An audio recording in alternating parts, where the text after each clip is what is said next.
Përshëndetje nxënës. Vazhdojmë me orën e dytë, probabiliteti eksperimental zbatim. Bëjmë një përsëritje të shkurtër të njohurive të mëparshme. Nëpërmjet eksperimentit mund të gjeni probabilitetin e një ngjarjeje.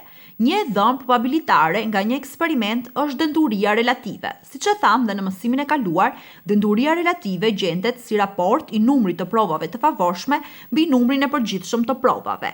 Gjatë përsëritjes së një eksperimenti mund të përftoni rezultate të ndryshme. Denduria e pritshme është e barabartë me numrin e përgjithshëm të provave që shumëzon probabilitetin e ngjarjes. Tek mësimi i zbatim, probabiliteti eksperimental na jepen dhe dy shembuj të cilët do t'i lexoni me vëmendje për ta kuptuar më mirë mësimin e ditës. Për këtë, do ta ilustrojmë dhe me ushtrimet. Marrim ushtrimet në faqen 153. Lexojmë kërkesën e ushtrimit të parë në faqen 153. Eliza rrotullon 4 herë ruletën e paraqitur në këtë figurë. Ajo mendon që nëse ruleta është e rregullt, atëherë shigjeta do të ndalojnë në secilën ngjyrë nga një herë. A ka të drejtë Eliza? Japim përgjigje ushtrimit 1 dhe themi: jo, rezultatet duhet të paraqesin këto raporte pas një numri të madh provash. Vazhdoj me ushtrimin 2. Një çantë përmban 100 sfera me ngjyra. Andi, Bledi dhe Rea zgjedhin nga një sferë në çantë. Ata e regjistrojnë rastin kur sfera që kanë zgjedhur është e kuqe dhe rikthejnë atë sërish në çantë. Tabela tregon rezultatet e tyre. Andi, numri i provave 5, numri i sferave të kuqe 4, Bledi, numri i provave 20 dhe numri i sferave të kuqe 16, Rea, numri i provave 100 dhe numri i sferave të kuqe 95.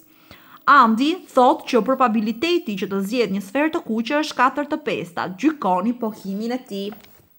Themi, deklarata e Andit është në përputhje me eksperimentin e tij, por numri i provave është shumë i vogël për të qenë i besueshëm. Vazhdoj me pikën B.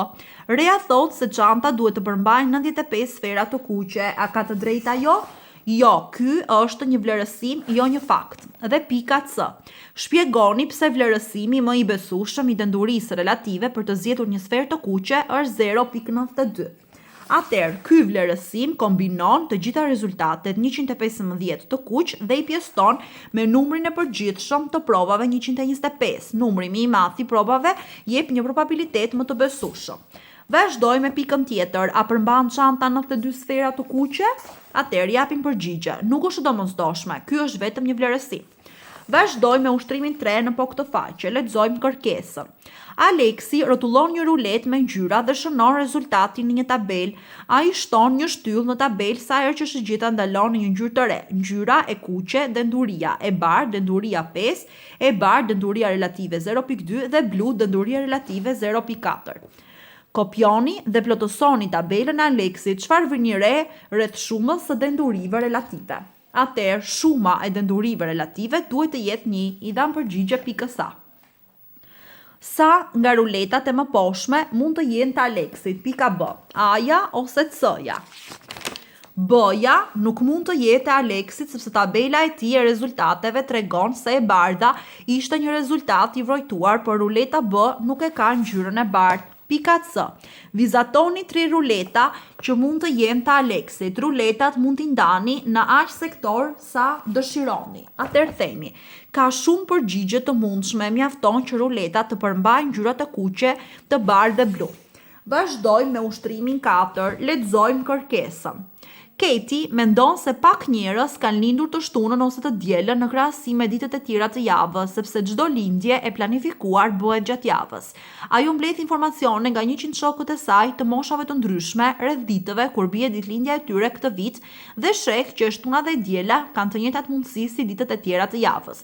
Sugjeroni pse informacioni që ajo ka mbledhur nuk do të thotë që ideja e saj rreth ditëve kur ka lindur njerëzit është e gabuar.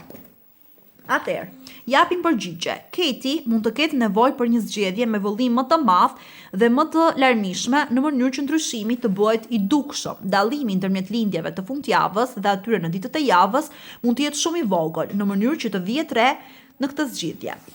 Vazhdojmë me ushtrimin 5 në po këtë faqe. Lexojmë kërkesën. Çfarë thot ushtrimi 5? Një çantë e kuqe ka 5 sfera të bardha dhe 10 të zeza. Një çantë blu ka 5 sfera të bardha dhe 5 të zeza. Të gjitha sferat janë të njëllojta me përjashtim të ngjyrës së tyre. Pika A. Ana merr rastësisht një sferë nga çanta e kuqe dhe e shënon ngjyrën e saj përpara se ta kthejë në çantë. Nëse Ana e përsërit këtë 30 herë, gjeni sa herë do të nxjerrë ajo një sferë të bardhë. Atëherë përgjigja e pikës A është 10. Marrim përgjigjen e pikës B. Në qoftë se kryen të njëjtat prova edhe me çantën blu, a mundet të presë ajo që ta nxjerrë sferën e bardhë më shpesh, më rrallë apo njësoj? Shumë më shpesh, 2 pika. Topat e bardhë përbëjnë një përqindje më të lartë në çantën blu sesa në çantën e kuqe. Atëherë, në zonës te probabiliteti eksperimental zbatim, detyrë shtëpie do të merrni ushtrimin 6 në faqen 153, pra ushtrimin e fundit, do ta zgjidhni tek fletorja e detyrave të shtëpisë. Për çdo paqartësi ose pyetje të mësimit, më pyesni. Ju uroj mësim të mbar.